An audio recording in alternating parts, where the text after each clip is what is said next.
Good evening, friends, and welcome to Dreary December 2024. Usually we post every other week, but in honor of the darkest time of the year, we're posting every single week.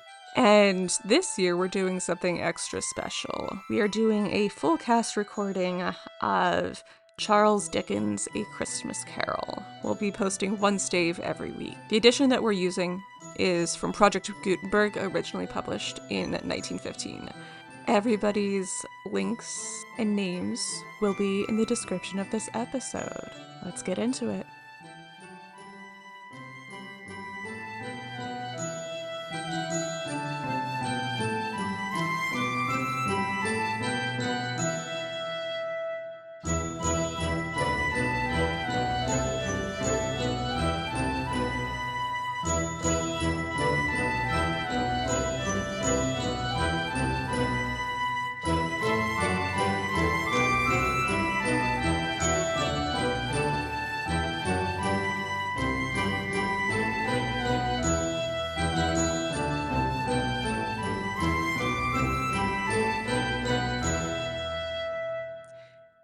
Stave 3, the second of the three spirits.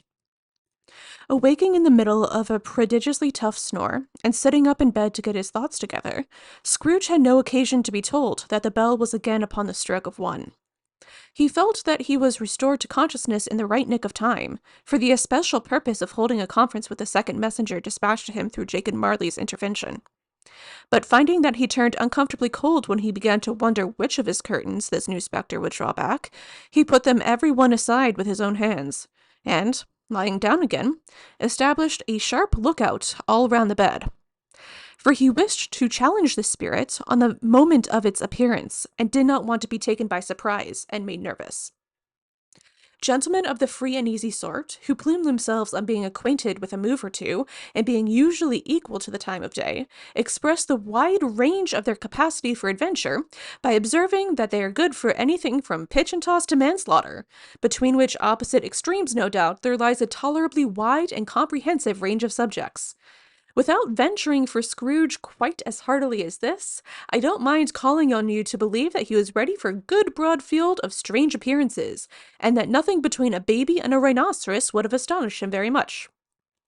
Now, being prepared for almost anything, he was not by any means prepared for nothing, and consequently, when the bell struck 1 and no shape appeared, he was taken with a violent fit of trembling. 5 minutes, 10 minutes, a quarter of an hour went by, yet nothing came. All this time he lay upon his bed, the very core and center of a blaze of ruddy light, which streamed upon it when the clock proclaimed the hour, and which, being only light, was more alarming than a dozen ghosts, as he was powerless to make out what it meant, or would be at, and was sometimes apprehensive that he might be at that very moment an interesting case of spontaneous combustion, without having the consolation of knowing it. At last, however, he began to think, as you or I would have thought at first, for it is always the person not in the predicament who knows what ought to have been done in it, and would unquestionably have done it too. At last, I say, he began to think that the source and secret of this ghostly light might be in the adjoining room, from whence, on further tracing it, it seemed to shine. This idea taking full possession of his mind, he got up softly, and shuffled in his slippers to the door. The moment Scrooge's hand was on the lock, a strange voice called him by his name, and bade him enter. He obeyed. It was his own room. There was no doubt about that. But it had undergone a surprising transformation. The walls and ceiling were so hung with living green that it looked a perfect grove, from every part of which bright gleaming berries glistened. The crisp leaves of holly, mistletoe, and ivy reflected back the light, as if so many little mirrors had been scattered there, and such a mighty blaze went roaring up the chimney as that dull petrification of a hearth had never known in Scrooge's time, or Marley's, or for many and many a winter season gone.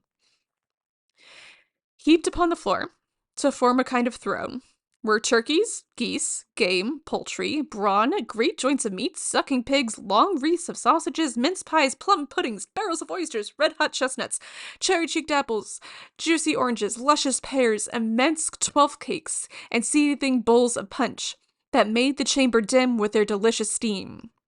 In easy state upon this couch there sat a jolly giant, glorious to see, who bore a glowing torch in shape not unlike Plenty's horn, and held it up, high up, to shed its light on Scrooge as he came peeping round the door. Come in, and know me better, man. Scrooge entered timidly, and hung his head before the spirit. He was not the dogged Scrooge he had been, and though the spirit's eyes were clear and kind, he did not like to meet them. I am the ghost of Christmas present. Look upon me. Scrooge reverently did so. It was clothed in one simple deep green robe, or mantle, bordered with white fur. This garment hung so loosely on the figure that its capacious breast was bare, as if disdaining to be warded or concealed by any artifice. Its feet, observable beneath the ample folds of the garment, were also bare, and on its head it wore no other covering than a holly wreath, set here and there with shining icicles. Its dark brown curls were long and free as its genial face, its sparkling eye, its open hand, its cheery voice, its unconstrained demeanor, and its joyful air. Girded round its middle was an antique scabbard, but no sword was in it, and the ancient sheath was eaten up with rust. You have never seen the like of me before. Never, Scrooge made to answer it. Have never walked forth with the younger members of my family, meaning, for I am very young, my elder brothers born in these later years. I don't think I have. I'm afraid I have not. Have you many brothers, Spirit? More than 1,800. A tremendous family to provide for. The ghost of Christmas present rose. Spirit, Said Scrooge submissively. conduct me where you will. I went forth last night on compulsion, and I learnt a lesson which is working now. Tonight, if you have aught to teach me, let me profit by it. Touch my robe. Scrooge did as he was told, and held it fast. Holly, mistletoe, red berries, ivy, turkey, geese, game, poultry, brawn, meat, pigs, sausages, oysters, pies, puddings, fruit, and punch all vanished instantly. So did the room, the fire, the ruddy glow, the hour of night, and they stood in the city streets on Christmas morning, where, for the weather was severe, the people made a rough but brisk and not unpleasant kind of music, in scraping the snow from the pavement in front of their dwellings, and from the top of their houses, whence it was mad delight to the boys to see it come plumping down in the road below, and splitting into artificial little snowstorms. The house fronts looked black enough, and the windows blacker, contrasting with the smooth white sheet of snow upon the roofs, and with the dirtier snow upon the ground, which last deposit had been ploughed up in deep furrows by the heavy wheels of carts and wagons, furrows that crossed and recrossed each other hundreds of times where the great streets branched off, and made intricate channels hard to trace in the thick yellow mud and icy water. The sky was gloomy, and the shortest streets were choked up with the dingy mist, half thawed, half frozen, whose heavier particles descended in a shower of sooty atoms, as if all the chimneys in Great Britain had, by one consent, caught fire and were blazing away to their dear hearts' content. There was nothing very cheerful in the climate or the town, and yet was there an air of cheerfulness abroad that the clearest summer air and brightest summer sun might have endeavored to diffuse in vain. For the people who were shoveling away on the housetops were jovial and full of glee, calling out to one another from the parapets and now and then exchanging a facetious snowball, better-natured missile far than many a wordy jest, laughing heartily if it went right, and not less heartily if it went wrong. The poulterers' shops were still half open, and the fruiterers were radiant in their glory. There were great, round, pot-bellied baskets of chestnuts, shaped like the waistcoats of jolly old gentlemen, lolling at the doors, and tumbling out into the street in their apoplectic opulence. There were ruddy, brown-faced broad-girthed Spanish onions, shining in the fatness of their growth like Spanish friars, and winking from their shelves in wanton slyness at the girls as they went by, and glanced demurely at the hung-up mistletoe. There were pears and apples clustered high in blooming pyramids. There were bunches of grapes, made in the shopkeeper's benevolence to dangle from conspicuous hooks, that people's mouths might water gratis as they passed. There were piles of filberts, mossy and brown, recalling in their fragrance ancient walks among the woods, and pleasant shufflings ankle-deep through withered leaves. There were Norfolk biffins, squab and swarthy, setting off the yellow of the oranges and lemons, and, in the great compactness of their juicy persons, urgently entreating and beseeching to be carried home in paper bags and eaten after dinner. The very gold and silver fish, setting forth among these choice fruits in a bowl, though members of a dull and stagnant-blooded race, appeared to know that there was something going on, and, to a fish, went grasping round and round their little world in slow and passionless excitement. The grocers, nearly closed, with perhaps 2 shutters down, or 1, but through those gaps such glimpses. It was not alone that the scales descending on their counter made a merry sound, or that the twine and roller parted company so briskly, or that the canisters were rattled up and down like juggling tricks, or even that the blended scents of tea and coffee were so grateful to the nose, or even that the raisins were so plentiful and rare, the almonds so extremely white, the sticks of cinnamon so long and straight, the other spices so delicious, the candy fruits so caked and spotted with molten sugar as to make the coldest lookers-on feel faint and subsequently bilious. Nor was it that the figs were moist and pulpy, or that the French plums blushed in their modest tartness from the highly decorated boxes, or that everything was good to eat and in its Christmas dress. But the customers were also hurried and eager in their hopeful promise of the day that they tumbled up against each other at the door, crashing their wicker baskets wildly, and left their purchases upon the counter, came running back to fetch them, and committed hundreds of the like mistakes in the best humor possible, while the grocer and his people were so frank and fresh that the polished hearts with which they fastened their aprons behind might have been their own, worn outside for general inspection, and for Christmas daws to peck at if they chose. But soon the steeples called good people all to church and chapel, and away they came, flocking through the streets in their best clothes with their gayest faces. And at the same time there emerged from scores of by-streets, lanes, and nameless turnings, innumerable people, carrying their dinners to the bakers' shops. The sight of these poor revelers appeared to interest the spirit very much, for he stood with Scrooge behind him in a baker's doorway, and, taking off their covers as the bearers passed, sprinkled incense on their dinners from his torch. And it was a very uncommon kind of torch, for once or twice when there were angry words between some dinner carriers who had jostled each other, he shed a few drops of water on them from it, and their good humor was restored directly. For they said it was a shame to quarrel on Christmas Day.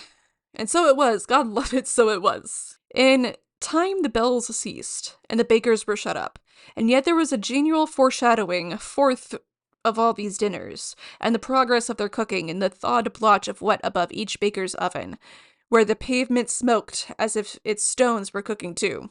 Is there a peculiar flavor in what you sprinkle from your torch? There is, my own. Would it apply to any kind of dinner on this day? To any kindly given, to a poor one most. Why to a poor one most? Because it needs it most. Spirit, Said Scrooge, after a moment's thought. I wonder you, of all the beings in the many worlds about us, should desire to cramp these people's opportunities of innocent enjoyment. Aye! You would deprive them of their means of dining every 7th day, often the only day in which they can be said to dine at all. Wouldn't you? Aye! You seek to close these places on the 7th day, and it comes to the same thing. I see. Forgive me if I'm wrong. It has been done in your name, or at least in that of your family. There are some upon this earth of yours who lay claim to know us and who do their deeds of passion, pride, ill will, hatred, envy, bigotry, and selfishness in our name, who are as strange to us and all of our kith and kin as if they have never lived. Remember that, and charge their doings on themselves, not us. Scrooge promised that he would, and they went on, invisible as they had been before, into the suburbs of the town. It was a remarkable quality of the ghost, which Scrooge had observed at the baker's, that notwithstanding his gigantic size, he could accommodate himself to any place with ease, and that he stood beneath a low roof, quite as gracefully and like a supernatural creature as it was possible he could have done in any lofty hall. And perhaps it was a pleasure the good spirit had in showing off this power of his, or else it was his own kind, generous, hearty nature, and his sympathy with all poor men, that led him straight to Scrooge's clerks, for there he went, and took Scrooge with him, holding to his robe, and on the threshold of the door the spirit smiled, and stopped to bless Bob Cratchit's dwelling with the sprinkles of his torch. Think of that! Bob had but 15 bob a week himself. He pocketed on Saturdays but 15 copies of his Christian name, and yet the ghost of Christmas present blessed his 4-roomed house. Then up rose Mrs. Cratchitt, Cratchit's wife, dressed out but poorly in a twice-turned gown, but brave in ribbons, which are cheap, and make goodly show for 6pence. And she laid the cloth, assisted by Belinda Cratchit, second of her daughters, also brave in ribbons, while Mr. Peter Cratchit plunged a fork into the saucepan of potatoes, and getting the corners of his monstrous shirt collar, Bob's private property conferred upon his son and heir in honor of the day, into his mouth, rejoiced to find himself so gallantly attired, and yearned to show his linen in the fashionable parks. And now 2 smaller Cratchits, boy and girl, came tearing in, screaming that outside the baker's they had smelt the goose and known it was for their own. And basking in the luxurious thoughts of sage and onion, these young Cratchits danced about the table, and exalted Master Peter Cratchit to the skies, while he, not proud, although his collars nearly choked him, blew the fire until the slow potatoes, bubbling up, knocked loudly at the saucepan lid to be let out and peeled. Whatever has got your precious father then? And your brother Tiny Tim and Martha weren't as late last Christmas Day for half an hour. Here's Martha, Mother, said a girl, appearing as she spoke. Here's Martha, Mother, cried the 2 young Cratchits. Hurrah! There was such a goose. Why, bless your heart alive, my dear, how late are you? Said Mrs. Cratchit, kissing her a dozen times and taking off her shawl and bonnet for her with a vicious seal.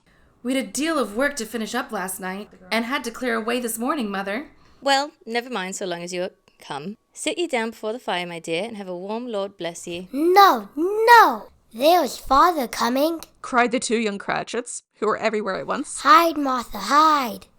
So Martha hid herself, and in came little Bob the father, with at least 3 feet of comforter, exclusive of the fringe, hanging down before him, and his threadbare clothes darned up and brushed to look seasonable, and Tiny Tim upon his shoulder. Alas for Tiny Tim, he bore a little crutch, and had his limbs supported by an iron frame. Why, where's our Martha? Cried Bob Cratchit, looking round. Not coming. Not coming upon Christmas Day? Said Bob, with a sudden declension in his high spirits, for he had been Tim's blood horse all the way from church, and had come home rampant. Martha didn't like to see him disappointed, if it were only in joke, so she came out prematurely from behind the closet door, and ran into his arms, while the 2 young Cratchits hustled Tiny Tim, and bore him off into the wash-house, that he might hear the pudding singing in the copper. And how did little Tim behave? Asked Mrs. Cratchit, when she had rallied Bob on his credulity, and Bob had hugged his daughter to his heart's content. As good as gold, and better. Somehow he gets thoughtful, sitting by himself so much, and thinks the strangest things you ever heard. He told me, coming home, that he hoped the people saw him in the church, because he was a cripple, and it might be pleasant to them to remember upon Christmas Day who made lame beggars walk and blind men see. Bob's voice was tremulous when he told them this, and trembled more when he said that Tiny Tim was growing strong and hearty. His active little crutch was heard upon the floor, and back came Tiny Tim before another word was spoken, escorted by his brother and sister to his stool beside the fire, and while Bob, turning up his cuffs, as if, poor fellow, they were capable of being made more shabby, compounded some hot mixture in a jug with gin and lemons, and stirred it round and round, and put it on the hob to simmer, Master Peter and the 2 ubiquitous young Cratchits went to fetch the goose, with which they soon returned in high procession. Such a bustle ensued that you might have thought a goose the rarest of all birds, a feathered phenomenon to which a black swan was a matter of course. And, in truth, there was something very like it in that house. Mrs. Cratchit made the gravy, ready beforehand in a little saucepan, hissing hot, Master Peter mashed the potatoes with incredible vigor. Miss Belinda sweetened up the applesauce. Martha dusted the hot plates. Bob took Tiny Tim beside him in a tiny corner at the table. The two young Cratchits set chairs for everybody, not forgetting themselves, and, mounting guard upon their posts, crammed spoons into their mouths, lest they should shriek for goose before their turn came to be helped. At last, the dishes were set on, and grace was said. It was succeeded by a breathless pause, as Mrs. Cratchit, looking slowly all around the carving knife, prepared to plunge it into the breast. But when she did, and with the long-expected gush of stuffing issued forth, one murmur of delight arose all around the board, and even Tiny Tim, excited by the two young Cratchits, beat on the table with the handle of his knife and feebly cried, "Hurrah!" There never was such a goose. Bob said he didn't believe there ever was such a goose cooked. Its tenderness and flavor, size, and cheapness were the themes of universal admiration. Eked out by the applesauce and mashed potatoes, it was a sufficient dinner for the whole family. Indeed, as Mrs. Cratchit said with great delight, surveying one small atom of a bone upon the dish, they hadn't ate it all at last, yet everyone had had enough. And the youngest Cratchits in particular were steeped in sage and onion to the eyebrows. But now, the plates being changed by Miss Belinda, Mrs. Cratchit left the room alone, too nervous to bear witness, to take the pudding up and bring it in. Suppose it should not be enough. Suppose it should break in turning out. Suppose somebody should have got over the wall of the backyard and stolen it, while they were merry with the goose, a supposition at which the two young Cratchits became livid. All sorts of horrors were supposed. Hello, a great deal of steam. The pudding was out of the copper. A smell like a washing day, that was the cloth. A smell like an eating house and a pastry cook's next door to each other, with the laundresses next door to that. That was the pudding. In half a minute, Mrs. Cratchit entered, flushed but smiling proudly with the pudding, like a speckled cannonball so hard and firm, blazing in half a quartern of ignited brandy, and bedded with Christmas holly stuck into the top. Oh, what a wonderful pudding, Bob Cratchit said, and calmly, too, that he regarded it as the greatest success achieved by Mrs. Cratchit since their marriage. Mrs. Cratchit said that, now the weight was off her mind, she would confess she had her doubts about the quantity of flour. Everybody had something to say about it, but nobody said or thought it was at all a small pudding for a large family. It would have been flat heresy to do so. Any Cratchit would have blushed to hint at such a thing. At last the dinner was all done, the cloth was cleared, the hearth swept, and the fire made up. The compound in the jug being tasted and considered perfect, apples and oranges were put upon the table, and a shovelful of chestnuts on the fire. Then all the Cratchit family drew round the hearth, in what Bob Cratchit called a circle, meaning half a one. And at Bob Cratchit's elbow stood the family display of glass, 2 tumblers and a custard cup without a handle. These held the hot stuff from the jug, however, as well as golden goblets would have done, and Bob served it out with beaming looks, while the chestnuts on the fire sputtered and crackled noisily. Then Bob proposed, "A Merry Christmas to us all, my dears. God bless us." which all the family re-echoed. God blesses everyone. Said Tiny Tim, last of all. He sat very close to his father's side upon his little stool. Bob held his weathered little hand to his, as if he loved the child, and wished to keep him by his side, and dreaded that he might be taken from him. Spirit, Said Scrooge, with an interest he had never felt before. tell me if Tiny Tim will live. I see a vacant seat in the poor chimney corner, and a crutch without an owner, carefully preserved. If these shadows remain unaltered by the future, the child will die. No. No. Oh, no, kind spirit, say he will be spared. If these shadows remain unaltered by the future, none other of my race will find him here. What then? If he be like to die, he had better do it, and decrease the surplus population. Scrooge hung his head to hear his own words quoted by the spirit, and was overcome with penitence and grief. Man, if man you be in your heart, not adamant, forbear that wicked cant until you have discovered what the surplus is, and where it is. Will you decide what man shall live and men shall die? It may be that in the sight of heaven you are more worthless and less fit to live than millions like this poor man's child. Oh God, to hear the insect on the leaf pronouncing on too much life among his hungry brothers in the dust. Scrooge bent before the ghost's rebuke, and, trembling, cast his eyes upon the ground. But he raised them speedily on hearing his own name. Mr. Scrooge. I'll give you Mr. Scrooge, the founder of the feast. The founder of the feast indeed, cried Mrs. Cratchitt, reddening. I wish I had him here. I'd give him a piece of my mind to feast upon, and I'd hope he'd have a good appetite for it. My dear, the children, Christmas Day. It should be Christmas Day, I am sure, on which one drinks the health of such an odious, stingy, hard, unfeeling man as Mr. Scrooge. You know he is, Robert. Nobody knows it better than you, poor fellow. My dear, Was Bob's mild answer. Christmas Day. I'll drink his health for your sake and the day's, not for his. Long life to him, a Merry Christmas and a Happy New Year. He'll be very merry and very happy, I have no doubt. The children drank the toast after her. It was the first of their proceedings which had no heartiness in it. Tiny Tim drank it last of all, but he didn't care 2 pence for it. Scrooge was the ogre of the family. The mention of his name cast a dark shadow on the party, which was not dispelled for full 5 minutes. After it had passed away, they were 10 times merrier than before, from the mere relief of Scrooge the baleful being done with. Bob Cratchitt told them how he had a situation in his eye for Master Peter, which would bring in, if obtained, full 5 and 6 pence weekly. The 2 young Cratchits laughed tremendously at the idea of Peter's being a man of business, and Peter himself looked thoughtfully at the fire from between his collars, as if he were deliberating what particular investments he should favor when he came into the receipt of that bewildering income.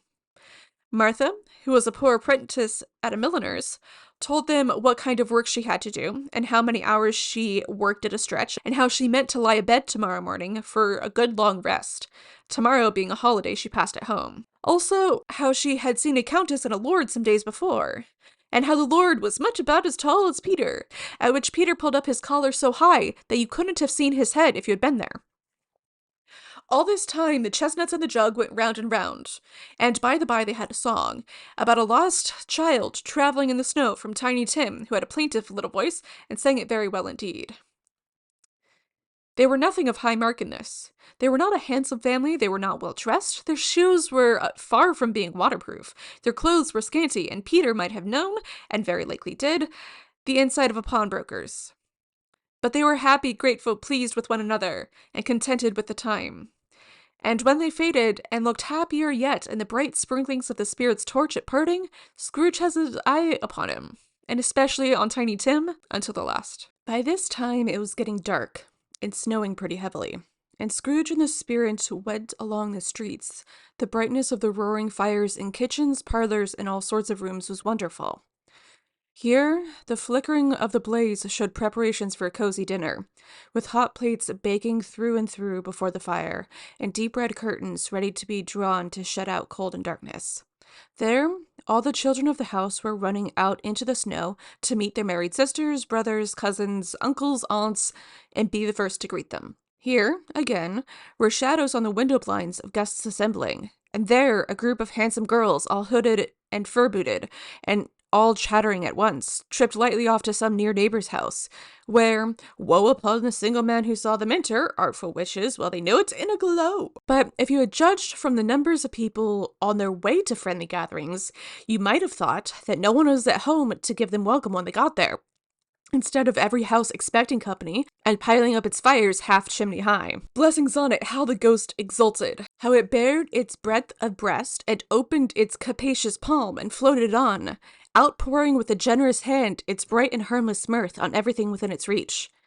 The very lamplighter who ran on before, dotting the dusky street with specks of light, and who was dressed to spend the evening somewhere, laughed out loudly as the spirit passed, though little kenned the lamplighter that he had any company but Christmas. And now, without a word of warning from the ghost, they stood upon a bleak and desert moor, where monstrous masses of rude stone were cast about, as though it were the burial place of giants, and water spread itself wheresoever it listed, or would have done so, but for the frost that held it prisoner.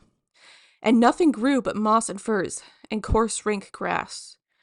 Down in the west, the setting sun had left a streak of fiery red, which glared upon the desolation for an instant, like a sullen eye, and frowning lower, lower, lower yet, was lost in the thick gloom of darkest night. What place is this?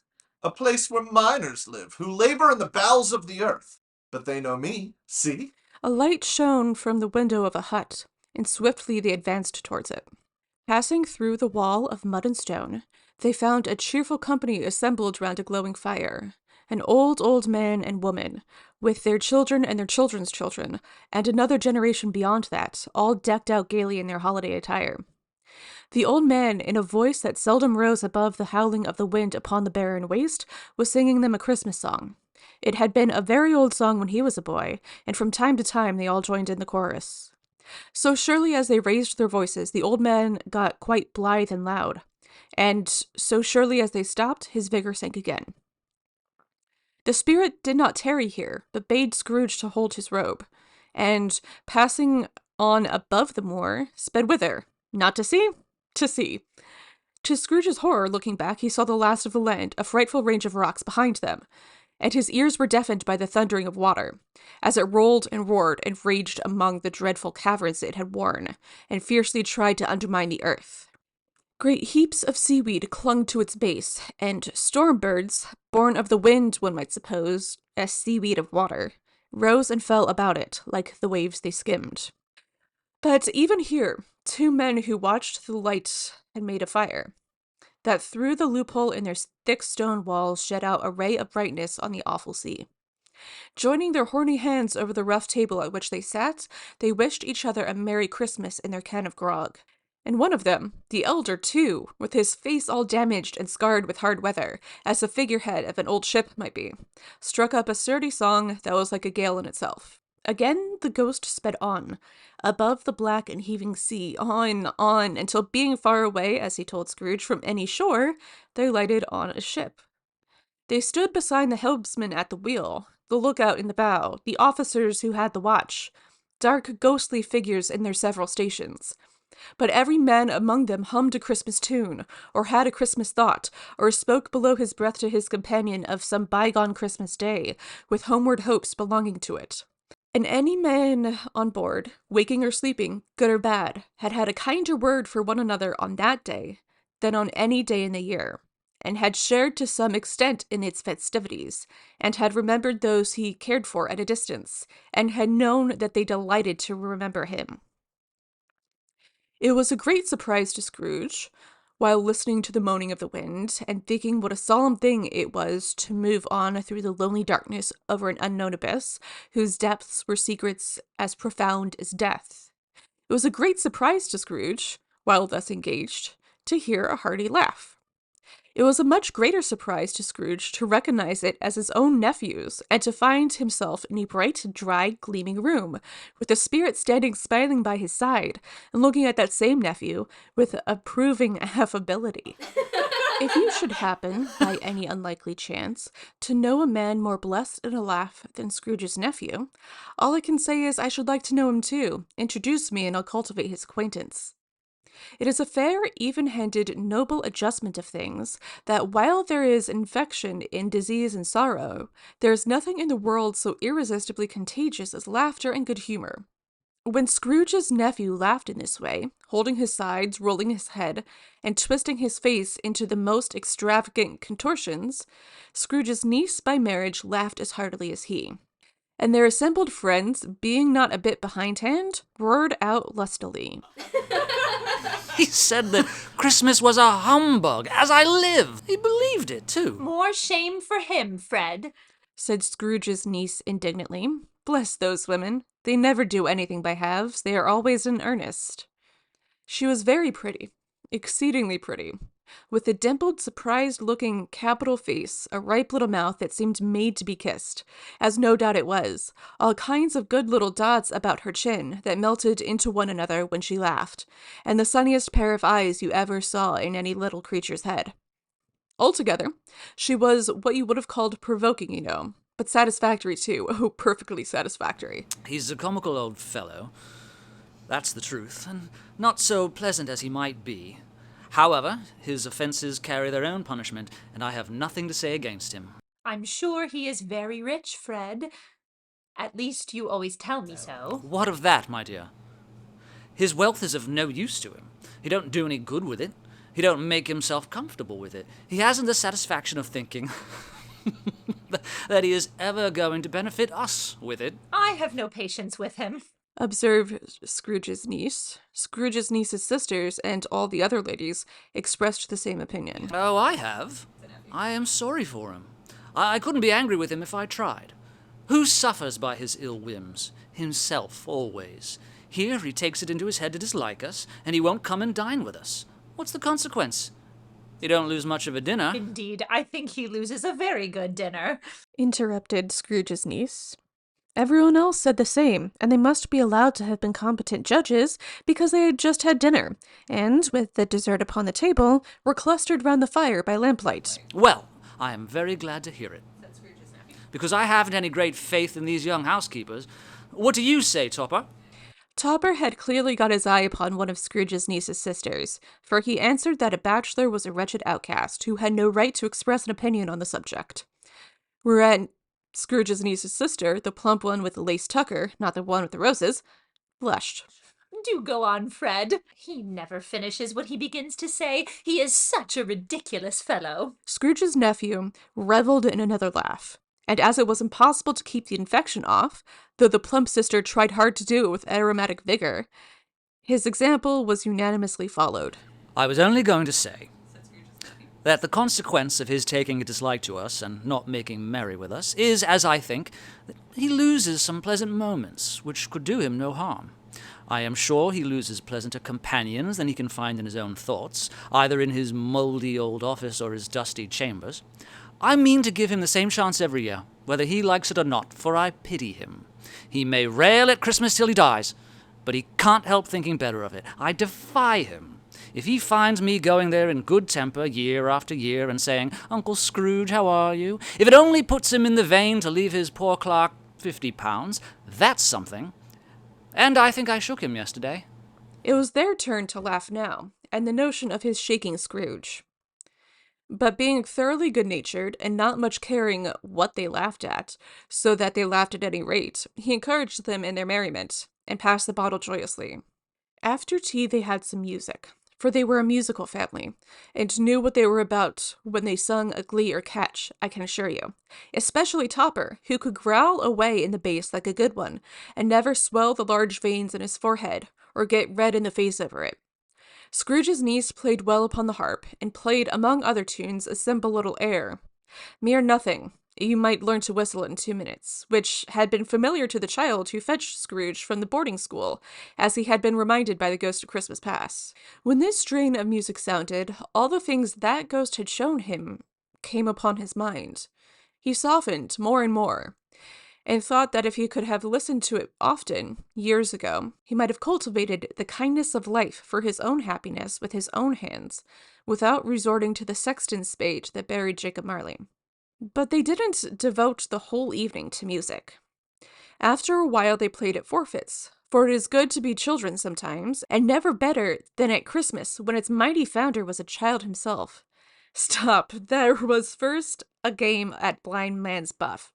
Of course there was, and I no more believe Topper was really blind than I believe he had eyes in his boots. My opinion is that it was a done thing between him and Scrooge's nephew, and that the ghost of Christmas present knew it. The way he went after that plump sister in the lace tucker was an outrage on the credulity of human nature. Knocking down the fire irons, tumbling over the chairs, bumping up against the piano, smothering himself amongst the curtains, wherever she went, there went he. He always knew where the plump sister was. He wouldn't catch anybody else. If you had fallen up against him, as some of them did, on purpose, he would have made a feint of endeavoring to seize you, which would have been an affront to your understanding, and would instantly have sidled off in the direction of the plump sister. She often cried out that it wasn't fair, and really it was not. But when at last he caught her, when, in spite of all her silken rustlings and her rapid flutterings past him, he got her into a corner whence there was no escape, then his conduct was the most execrable. For his pretending not to know her, his pretending that it was necessary to touch her headdress, and further to assure himself of her identity by pressing a certain ring upon her finger, and a certain chain about her neck, was vile, monstrous. No doubt she told him her opinion of it when, another blind man being in office, they were so very confidential together behind the curtains. Scrooge's niece was not one of the blind man's buff party, but was made comfortable with a large chair and a footstool, in a snug corner where the ghost and Scrooge were close behind her. But she joined in the forfeits and loved her love to admiration with all the letters of the alphabet. Likewise, at the game of How, When, and Where, she was very great, and to the secret joy of Scrooge's nephew, beat her sisters hollow, though they were sharp girls too, as Topper could have told you. There might have been 20 people there, young and old, but they all played, and so did Scrooge, for wholly forgetting, in the interest he had in what was going on, that his voice made no sound in their ears.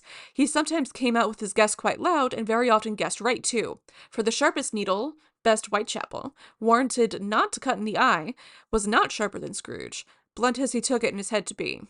The ghost was greatly pleased to find him in this mood, and looking upon him with such favor that he begged like a boy to be allowed to stay until the guests departed. But this, the spirit said, could not be done. Here is a new game. 1 half-hour, spirit, only one. It was a game called Yes and No, where Scrooge's nephew had to think of something, and the rest must find out what, he only answering to their questions yes and no, as the case was. The brisk fire of questioning to which he was exposed elicited from him that he was thinking of an animal, a live animal, rather a disagreeable animal, a savage animal, an animal that growled and grunted sometimes, and talked sometimes, and lived in London, and walked about the streets, and wasn't made a show of, and wasn't led by anybody, and didn't live in a menagerie, and was never killed in a market, and was not a horse, or an ass, or a cow, or a bull, or a tiger, or a dog, or a pig, or a cat, or a bear. At every fresh question that was put to him, this nephew burst out in a fresh roar of laughter, and was so inexpressibly tickled that he was obliged to get up off the sofa and stamp. At last, the plump sister, falling into a similar state, cried out, I found it out. I know what it is, Fred. I know what it is. What is it? It's your Uncle Scrooge. which it certainly was. Admiration was the universal sentiment, though some objected that the reply to, "Is it a bear?" ought to have been, "Yes," inasmuch as an answer in the negative was sufficient to have diverted their thoughts from Mr. Scrooge, supposing they had ever had any tendency that way. Yes, given us plenty of merriment, I am sure. And it would be ungrateful not to drink his health. Here is a glass of mulled wine ready to our hand at the moment. And I say, Uncle Scrooge. Well, Uncle Scrooge. A Merry Christmas and a Happy New Year to the old man, whatever he is. He wouldn't take it from me, but may he have it nevertheless. Uncle Scrooge. Uncle Scrooge had imperceptibly become so gay and light of heart that he would have pledged the unconscious company in return, and thanked them in an inaudible speech, if the ghost had given him time. But the whole scene passed off in the breath of the last word spoken by his nephew, and he and the spirit were again upon their travels. Much they saw, and far they went, and many homes they visited, but always with a happy end. The spirit stood beside sick beds, and they were cheerful. On foreign lands, and they were close at home. By struggling men, and they were patient in their greater hope. By poverty, and it was rich. In almshouse, hospital, jail, in misery's every refuge, where vain man in his little brief authority had not made fast the door, and barred the spirit out, he left his blessing, and taught Scrooge his precepts. It was a long night, if it were only a night. But Scrooge had his doubts of this, because the Christmas holidays appeared to be condensed into the space of time they passed together. It was strange, too, while Scrooge remained unaltered in his outward form, the ghost grew older, clearly older. Scrooge had observed this change, but never spoke of it until they left a children's 12th night party, when, looking at the spirit as they stood together in an open place, he noticed that its hair was grey. Are spirits' lives so short? My life upon this globe is very brief. It ends tonight. Tonight? Tonight at midnight! Hark! The time is drawing near. The chimes were ringing the 11:45 at that moment. Forgive me if I am not justified in what I ask, said Scrooge, looking intently at the spirit's robe. But I see something strange and not belonging to yourself protruding from your skirts. Is it a foot or a claw? It might be a claw, for the flesh there is upon it, was the spirit's sorrowful reply. Look here. From the foldings of its robe it brought 2 children, Wretched, abject, frightful, hideous, miserable, they knelt down at its feet and clung upon the outside of its garment. Oh man, look here. Look. Down here. They were a boy and a girl. Yellow, meager, ragged, scowling, wolfish, but prostrate too in their humanity. Where graceful youth should have filled their features out and touched them with its freshest tints, a stale and shriveled hand like that of age had pinched and twisted them and pulled them into shreds. Where angels might have sat enthroned, devils lurked and glared out menacing. No change, no degradation, no perversion of humanity in any grade. Through all the mysteries of wonderful creation has monsters half so horrible and dread. Scrooge started back, appalled. Having them shown to him in this way, he tried to say they were fine children, but the words choked themselves, rather than be parties to a lie of such enormous magnitude. Spirit, are they yours? Scrooge could say no more. They are man's, Said the spirit, looking down upon them.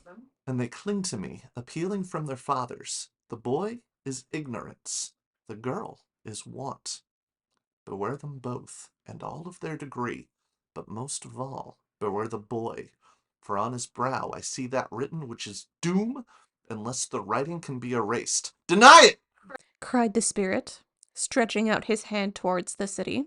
Slander those who tell it to ye. Admit it for your fastidious purposes, and make it worse, and bide the end. Have they no refuge or resource? Are there no prisons? Said the spirit, turning on him for the last time with his own words. Are there no workhouses? The bell struck 12. Scrooge looked about him for the ghost, and saw it not. As the last stroke ceased to vibrate, he remembered the prediction of old Jacob Marley, and, lifting up his eyes, beheld a solemn phantom, draped and hooded, coming like a mist along the ground towards him.